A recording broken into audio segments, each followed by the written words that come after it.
मंच और डायस पर बैठे हुए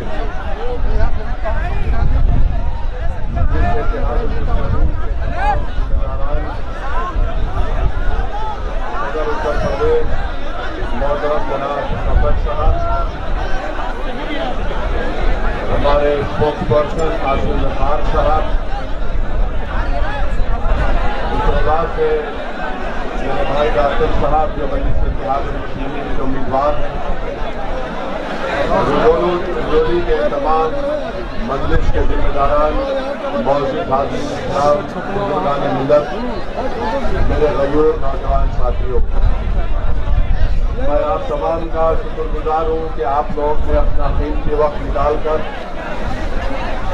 आज के इस मीटिंग में शिरकत की और आप लोगों का इस तरह से वालेहाना मोहब्बत का इजहार करना मुझे उम्मीद दिलाता है, हम तमाम मजलिस के जिम्मेदारों के हौसलों को बुलंद करता है और आपका ये बेनफ्स होकर यहाँ पर जमा होना इस बात का पैगाम देता है और साथ ही साथ आपने यहाँ पर आकर इस बात का पैगाम दे दिया कि आइंदा साल 2022 में जो उत्तर प्रदेश के विधानसभा के चुनाव होंगे, इंशाअल्लाह ताला रुदौली से यहाँ से मजलिस का उम्मीदवार यकीनन विधायक बन के आपकी आवाज बनकर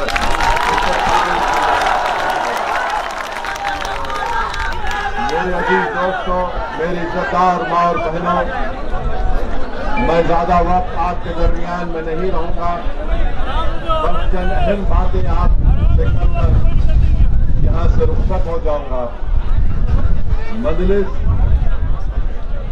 आने वाले विधानसभा के चुनाव में पूरी ताकत और पूरी तैयारी के साथ जनाब मोहतरम शौकत अली की क़यादत में विधानसभा के इलेक्शन को लड़ेगी।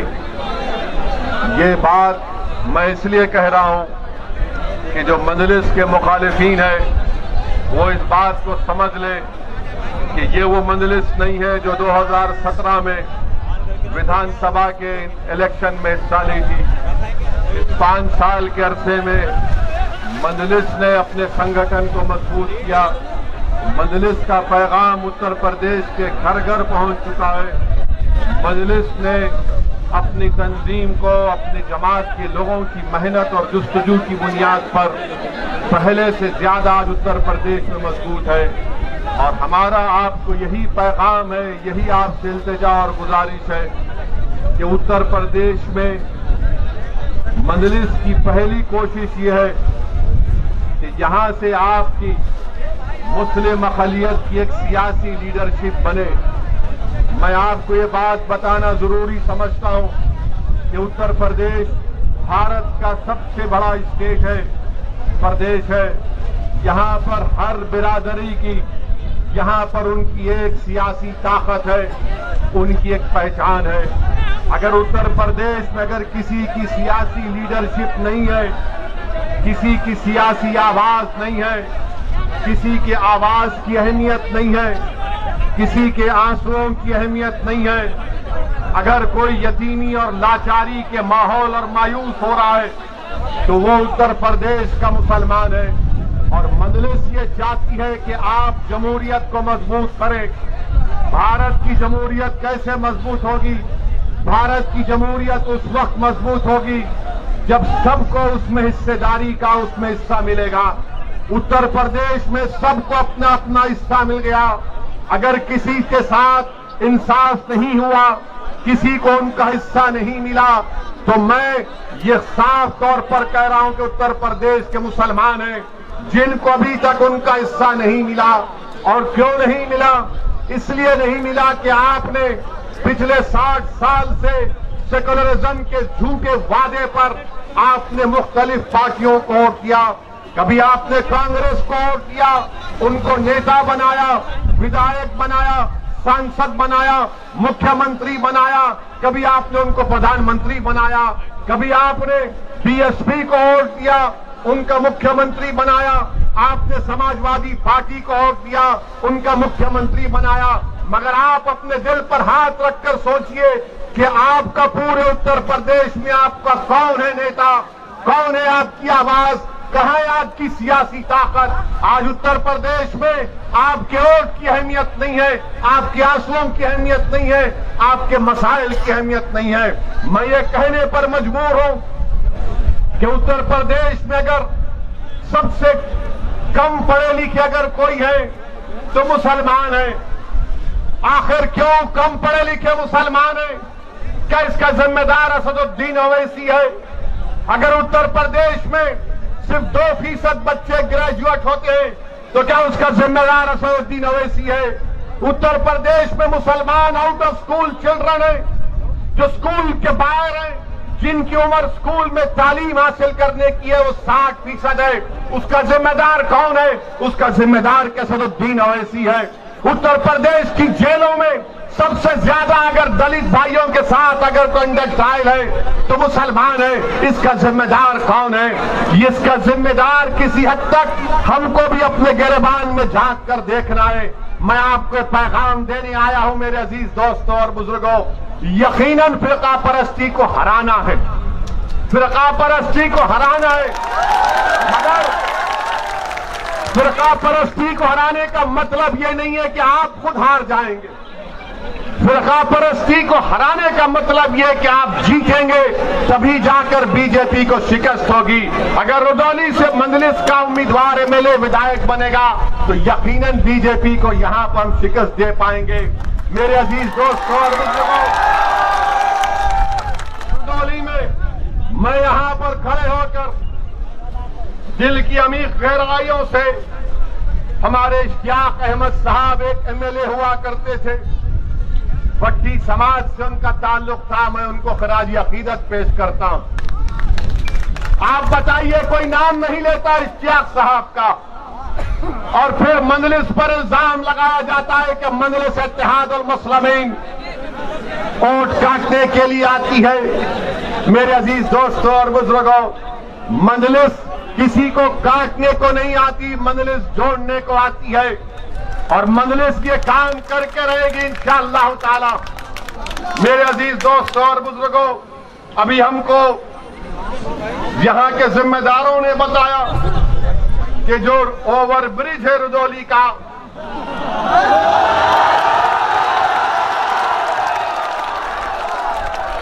अब आप जाकर समाजवादी के लोगों से पूछेंगे ओवर ब्रिज क्यों नहीं बना 2 साल से, तो 5 साल से, तो बोलेंगे ओवैसी यहां से गया था इसलिए नहीं बना। ओवर ब्रिज नहीं बना, और जो मुख्यमंत्री बाबा हैं, बाबा को भी पता नहीं है। बाबा को बोलेंगे ओवर ब्रिज तो बाबा बोलेंगे नाम बदल दो।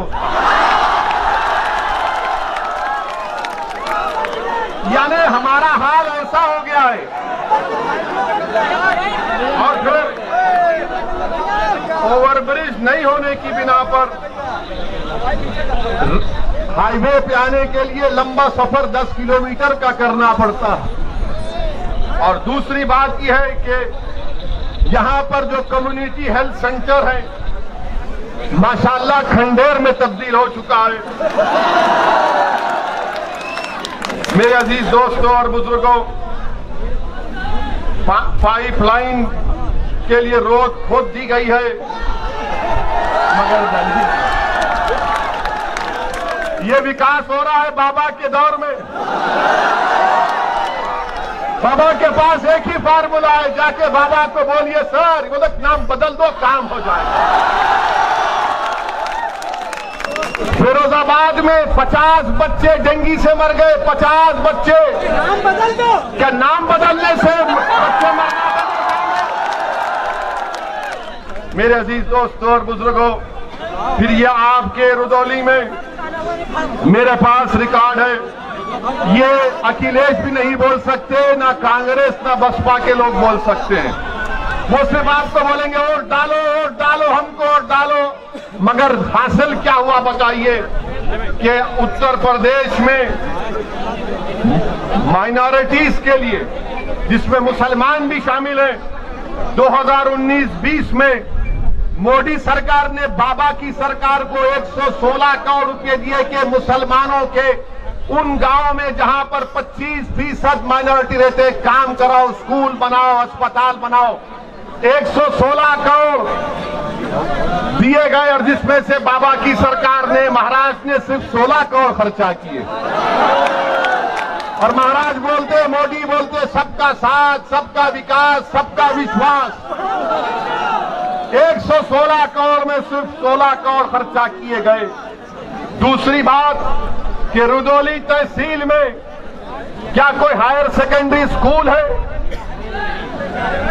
गवर्नमेंट का है, क्यों नहीं है? क्या हमको हमारे बच्चों को स्कूल में पढ़ाने का शौक नहीं है? क्या आप अपने बच्चों को तालीम दिलाना नहीं चाहते? क्या अपने बेटियों को पढ़ाना नहीं चाहते? तो लोग बोलेंगे नहीं, मुसलमान बच्ची को नहीं पढ़ाना चाहता। अरे दिमाग तेरा खराब है, हम पढ़ाना चाहते, काबिल बनाना चाहते, ताकतवर बनाना चाहते अपनी बेटियों।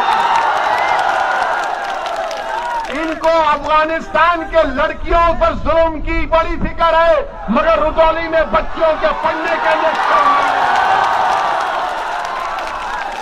ये इनका दोगला दोहरा चेहरा है। और फिर आप देख लीजिए कि फिर उत्तर प्रदेश की बाबा की सरकार ने कहा कि कोविड आया तो मई में फैसला किया कि ऑनलाइन स्कूलों को स्कूल में तालीम दी जाएगी।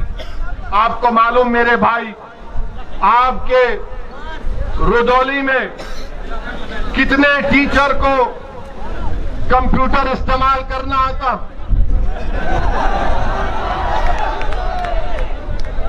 कितनों को आता है? ये हाल यहां पर इस तरह का करके रखिए। और आप ये भी देख लीजिए कि जो हेल्थ की बात है, हेल्थ की बात में रुदौली में 255 सब सेंटर है, 40 प्राइमरी हेल्थ केयर सेंटर है, 5 कम्युनिटी हेल्थ सेंटर है, कोई सब डिविजनल हॉस्पिटल नहीं है, 4 डिस्ट्रिक्ट हॉस्पिटल है। तो योगी आदित्यनाथ की सरकार बनने के बाद कितने आपने खोले बताओ? कितने आपने खोले बताओ? जब आप जवाब दे रहे हैं तो सच्चाई पर मुबन्नी नहीं होगा।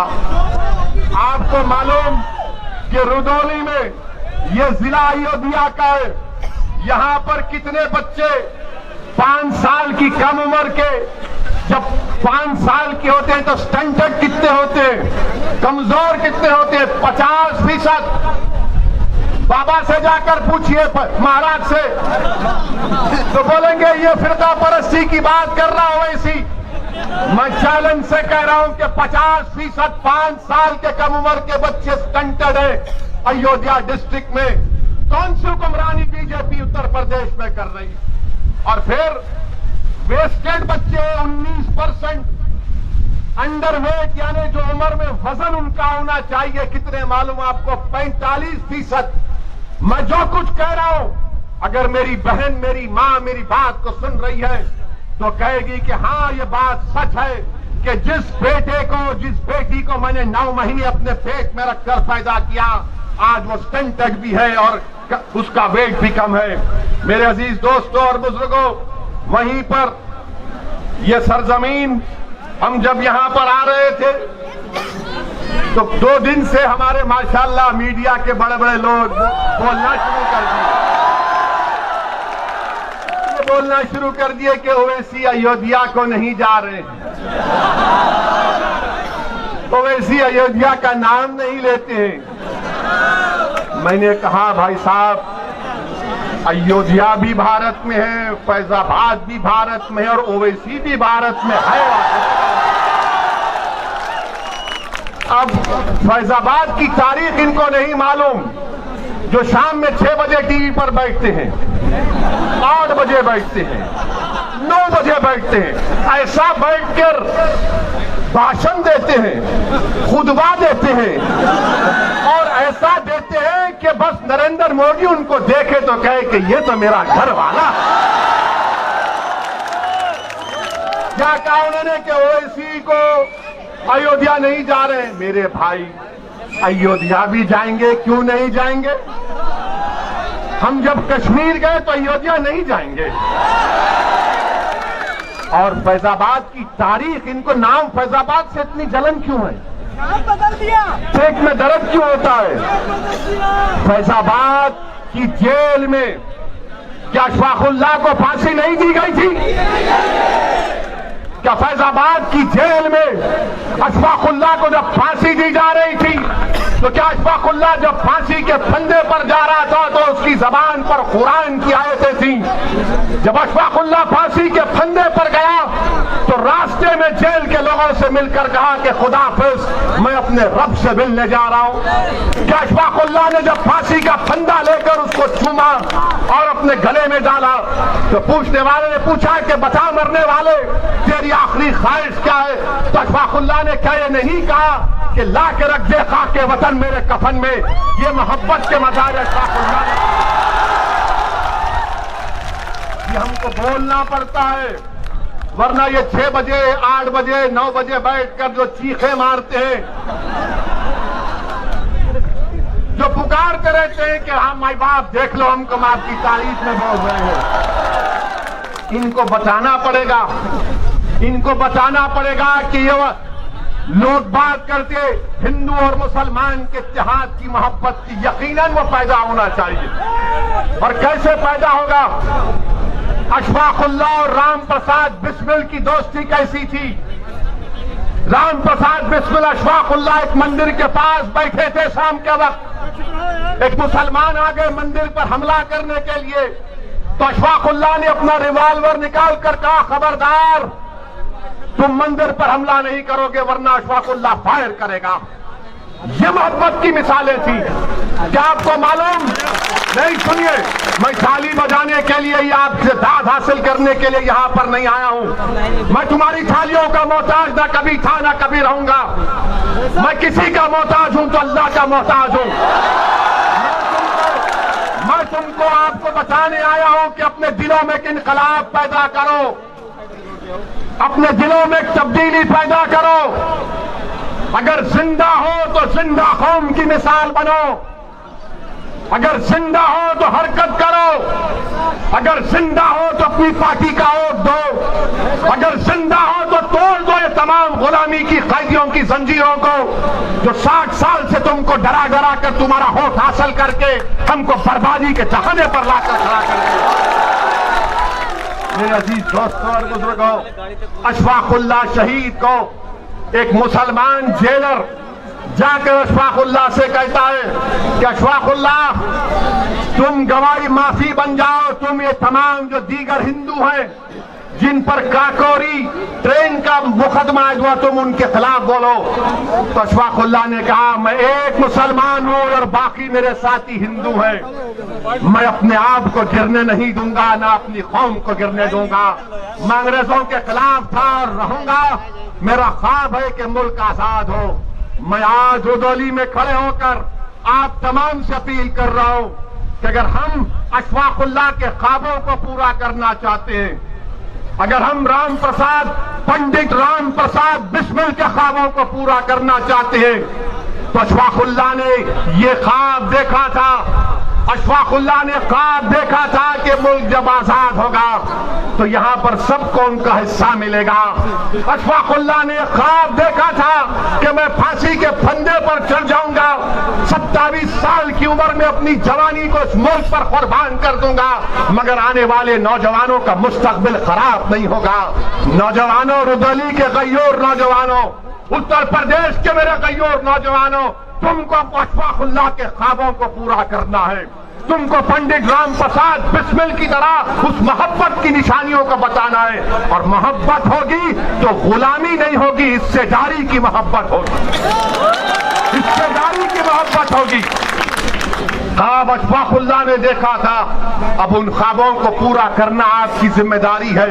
ख्वाब देखना शुरू करो और ख्वाबों को पूरा करने के लिए जिद्दोजहद करना पड़ेगा। यकीनन रास्ते में मसाइब और मुश्किलात आएंगे, कोई रास्ता आसानी से हम अपनी मंजिल मकसूद को आसानी तक नहीं पहुंच पाएंगे। जुस्तजू करना पड़ेगा, जिद्दोजहद करना पड़ेगा, ईसार और कुर्बानियों के मजारे करना पड़ेगा। मेरे अजीज दोस्तों और बुजुर्गों, जब हम अपने इन ख्वाबों को पूरा करेंगे तब जाकर हम एक सियासी कुव्वत बनकर यहां पर उभरेंगे।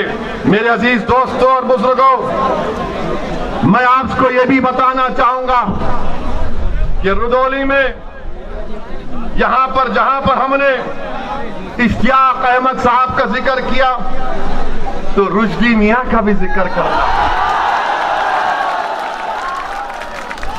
मैं उनके खिलाफ नहीं हूं, बिल्कुल नहीं हूं, वो हमारे भाई हैं, दोस्त नहीं, हम जानते भी नहीं हैं उनको। मगर मैं समाजवादी पार्टी से पूछना चाहता हूं, समाजवादी पार्टी के अखिलेश यादव ये कहते हैं कि ओवैसी की जबान से जो अल्फाज निकलते हैं वो बड़े कड़वे होते हैं। अखिलेश यादव आ जाओ रुदौली में, तुम एक तरफ मैं एक तरफ, इस जनता को बात करेंगे, बोलेंगे। तुम डराने की बात करते हो, मैं उम्मीद दिलाने की बात करता हूं। तुम भगाने की बात करते हो, मैं कहता हूं पीठ नहीं सीना दिखाओ। तुम जहालत की बात करते हो, मैं इल्म की बात करता हूं। तुम डराने की बात करते हो, मैं इत्तेहाद की बात करता हूं। ये मजलिस इत्तेहाद और मुस्लिमीन का पैगाम। और यहां पर आप जानते हैं कि पहली मर्तबा अब्बास अली जैदी रुश्दी मियां जब हारे तो 1000 वोट से हारे। 5 साल के बाद जब 2017 में इलेक्शन हुआ तो रुश्दी मियां 31,000 वोट से हार गए। मैं तो नहीं रहा था ना अखिलेश। तो यादव ने, रुदौली के हमारे यादव भाइयों ने फैसला किया कि समाजवादी तो यादवों की पार्टी है, अखिलेश यादवों का हमारा नेता है, मगर रुदौली से यादव नहीं है, रुश्दी मियां है, इसलिए हम बीजेपी के यादव को वोट देंगे। ये हकीकत है ना, ये सच कह रहा हूं ना मैं? क्या मैं सच कह रहा हूं? क्या मैं झूठ कह रहा हूं?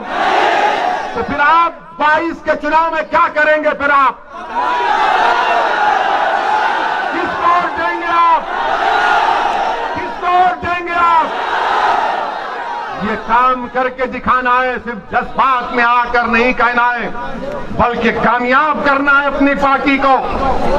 जिस तरह बिहार में हमारे 5 विधायक कामयाब हुए और बिहार में कामयाबी के बाद बिहार की विधानसभा में अख्तर ईमान की क़यादत में मजलूमों की आवाज बनकर, कमजोरों की आवाज बनकर, यतीमों के इंसाफ के लिए मजलिस बिहार के विधानसभा में आवाज उठा रही है। जब यादव एक हो चुका है, बीजेपी के कैंडिडेट को हराने के लिए रुश्दी मियां को हरा दिए। मेरे अजीज दोस्तों और बुजुर्गों, मेरी आपसे गुजारिश है कि मुत्तहिद रहिए, अपने वोट का सही इस्तेमाल करिए, डरने और घबराने की जरूरत नहीं है। ये समाजवादी पार्टी हो, बीएसपी हो या फिर कांग्रेस हो या बीजेपी हो, इनको एक ही बात की तकलीफ है कि पूरे भारत में मुसलमानों की कोई पॉलिटिकल लीडरशिप ना बने। मैं यहां पर अपनी शोहरत के लिए नहीं आया हूं, अल्लाह जानता है। मैं आपको नेता बनाने के लिए आया हूं कि आपकी सफों से कोई कायद उठ जाए जो 1 साल 2 साल नहीं बल्कि रहती दुनिया तक तुम्हारी आवाज बने। और उस वक्त होगा मेरे अजीज दोस्तों और बुजुर्गों, जब आप अपनी पार्टी को कामयाब करेंगे, अपनी दुआओं से, अपने वोट से और पार्टी के पाबंद डिसिप्लिन सिपाही बनकर आप मजलिस के हक में अपने वोट का इस्तेमाल करिए। डरने और घबराने की जरूरत नहीं है। मुझ पर इल्जाम लगते हैं, मुझे कोई फिक्र नहीं, बहुत से इल्जाम लगते हैं मुझ पर, मगर याद रखो जब तक अल्लाह असदुद्दीन ओवैसी को जिंदा रखेगा, इंशाअल्लाह ताला असदुद्दीन ओवैसी सच को और हक को बयान करता रहेगा। अल्लाह जब तक मेरे जिस्म में आखिरी सांस को रखेगा, मैं आपके हक के लिए लड़ता रहूंगा। मुझे नहीं मालूम कि मेरी जिंदगी का चिराग कब गोल हो जाए, मगर रुदौली के नौजवानों, उत्तर प्रदेश के गैयोर नौजवानों, उत्तर प्रदेश के मेरी इज्जतदार मां और बहनों, कौम और मिल्लत के जिम्मेदारों, मैं तुमसे भीख मांगने आया हूं, मुत्तहिद हो जाओ। आज तुमको मुत्तहिद होना है। ये फैजाबाद अयोध्या है। अगर कोई मुझसे सवाल करता है तो याद रखो, इसी अयोध्या में 6 दिसंबर को हमने भी देखा, सारी दुनिया ने भी देखा क्या हुआ। आज उसका जिक्र करने से डरते हैं सेकुलर पार्टी के लोग, जिक्र करने से डरते हैं, डरा डरा कर वोट हासिल करते हैं। अरे याद रखो, वो कौम जो नवासा रसूल को जन्नत का शहजादा मानती है, क्या वो कौम डरेगी इन लोगों से? क्या तुम डरोगे इन लोगों से? इंसान से नहीं डरना, सिर्फ रब्बे कायनात से डरने का हुक्म सिखाया गया। सिर्फ रब्बे कायनात से डरना है, किसी से भी नहीं, ओवैसी से भी नहीं। हाँ, अगर ओवैसी की जबान से अगर सच निकल रहा है तो उस पर गौर करो, उस पर गौर करो। अगर गलत है तो कोई बात नहीं, अगर सच है तो उसको कबूल करो। मेरे दिल में नहीं है, मेरी ताकत, मुझे अल्लाह ने इतनी ताकत नहीं दी है कि मैं तुम्हारे दिलों को मोड़ सकूं। दिलों को मोड़ने वाला तो रब्बे कायनात है। मेरे अजीज दोस्तों और बुजुर्गों, हिम्मत और हौसले को बुलंद रखिए। इलेक्शन जैसा करीब करीब आएगा। आज अभी हम प्रेस कॉन्फ्रेंस लिए, अतीक अहमद साहब जो 5 बार के विधायक हैं, 1 बार के सांसद हैं, वो आज मजलिस इत्तेहादुल मुस्लिमीन में शामिल हुए हैं। तो हमने उनका खैर मुकद्दम किया, वेलकम किया, और मीडिया के हमारे लोग आए थे लैला को सुनने के लिए। तो हम उनके सवाल करने से पहले उनको बता दिया कि भाई साहब, आप सवाल मत करिए, आपके दिल में जो जवाब है वो हम आपको बता ही देते हैं। हमने उनसे कहा कि बीजेपी उत्तर प्रदेश के जो एमएलए हैं, 37% बीजेपी के एमएलए के ऊपर क्रिमिनल केसेस हैं। 37%। हमने कहा 116 एमपी बीजेपी के, उन पर भी केस है। और फिर हमने उनको ये भी बता दिया, ये शुरू हो जाते, देखो बाहुबली को ला लिए, फुला को ला लिए। देखिए, बल्कि जिस किसी का नाम अतीक होगा, शहाब होगा, मुख्तार होगा, वो गैंगस्टर होगा, बाहुबली होगा। और जिसका नाम प्रज्ञा, अजय, कुलदीप, संगीत, सुरेश, कपिल होगा, वो क्या होगा? लोकप्रिय नेता होगा। यानी अतीक का ताल्लुक एक कमजोर समाज से है। अगर अतीक का ताल्लुक एक ताकतवर समाज से होता, और अगर अतीक अहमद मुजफ्फरनगर के कांड से पहले तकरीर करते या गोरखपुर में वो तकरीर करते, तो हो सकता कि महाराज उन पर केस विड्रॉ कर लेते, क्योंकि उत्तर प्रदेश के मुख्यमंत्री ने अपने आप पे से केस विड्रॉ कर लिया और बीजेपी के 70 से ज्यादा मुकदमे वापिस ले लिए मुजफ्फरनगर के कांड। तो मेरे अजीज दोस्तों और बुजुर्गों, ये तमाम इनके कारनामे हैं। मेरी आपसे गुजारिश है कि आपको डराया जाएगा बीजेपी से, मोदी से, योगी से। हम तो आए हैं उत्तर प्रदेश से बीजेपी को हराने के लिए इंशाअल्लाह ताला। मजलिस का मकसद ये है कि बीजेपी की सरकार ना बने, उत्तर प्रदेश से योगी दोबारा मुख्यमंत्री ना बने। क्यों ना बने?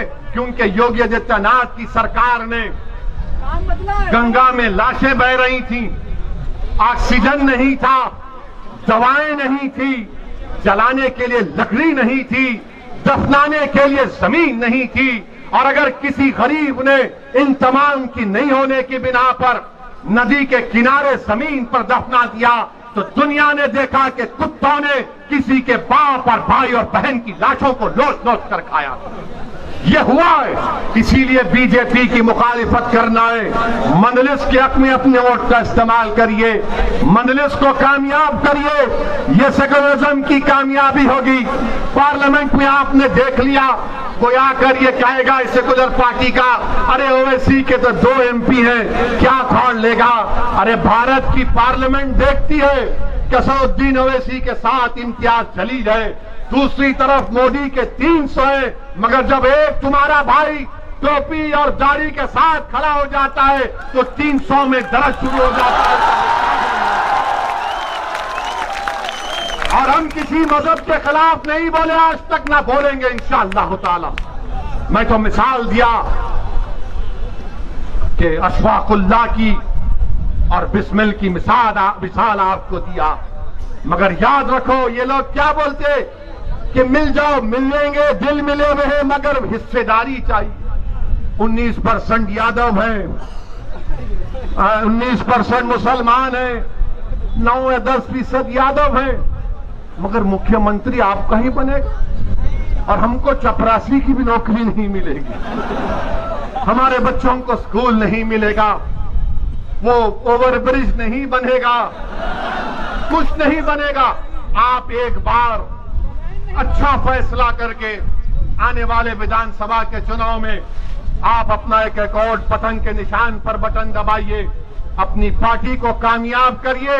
और लोग हमसे पूछते आप मिलते क्यों नहीं समाजवादी पार्टी से, हम उनसे कहते हैं जाके पूछ वकील से, बात करने तैयार है, बात करेंगे। बोले बीएसपी से बात करो, हम बोले पूछो, तैयार है, बात करेंगे। मगर अगर आप ये समझेंगे कि आपकी पार्टी में जो नाम निहाद मुसलमान है उनकी तरह तुम मुझसे बर्ताव करोगे तो भूल जाओ, मैं मरना पसंद करूंगा मगर अपनी इज्जत का सौदा नहीं कर सकता। बराबरी से बात होगी, हिस्सेदारी की बात हो रही है। आप मुझे कोई खैरात नहीं देंगे, मेरा हक मैं हासिल करूंगा इंशाअल्लाह ताला। मेरे अजीज दोस्तों और बुजुर्गों, हिम्मत और हौसले को बुलंद रखिए। अच्छा, उत्तर प्रदेश के चुनाव आ रहे हैं तो इसमें अब शुरू हो जाएगा ये तालिबानी तालिबानी तालिबानी, सुना आपने, बोल रहे हर एक को। अरे हम तो बोल रहे हैं तालिबान को तुम बैन क्यों नहीं करते। हम तो मोदी जी से पूछे क्या तालिबान टेररिस्ट ऑर्गेनाइजेशन है, नहीं है, बताओ देश को। अगर है तो डालो यूएपीए में, नहीं है तो अपने इन चमचों को खामोश बिठाओ। बोले जाते हैं, हमारे सामने आकर नहीं बोलते क्योंकि उनको हम पूछते हैं ये क्या है, ये क्या है। हम में और दूसरों में बहुत फर्क है। मेरे अजीज दोस्तों और बुजुर्गों, अपने हिम्मतों को बुलंद रखिए, डर को अपने करीब आने मत दीजिए। एक बार एक तब्दीली पैदा करो आप। ये तारीखी शहर है, ये औलिया अल्लाह की सरजमीन है। यहाँ पर हमारे बहादुरों ने अपनी तारीख को रकम किया है, दोबारा एक तारीख को रकम करिए। मैं सलाम करता हूँ आप तमाम को, मैं शुक्रगुजार हूँ हमारी इज्जतदार माँ और बहनों का, बुजुर्गों का, कि आपने अपना कीमती वक्त निकालकर हमारी बात को सुना। मैं फिर से आऊंगा, ये आखिरी मर्तबा नहीं आया।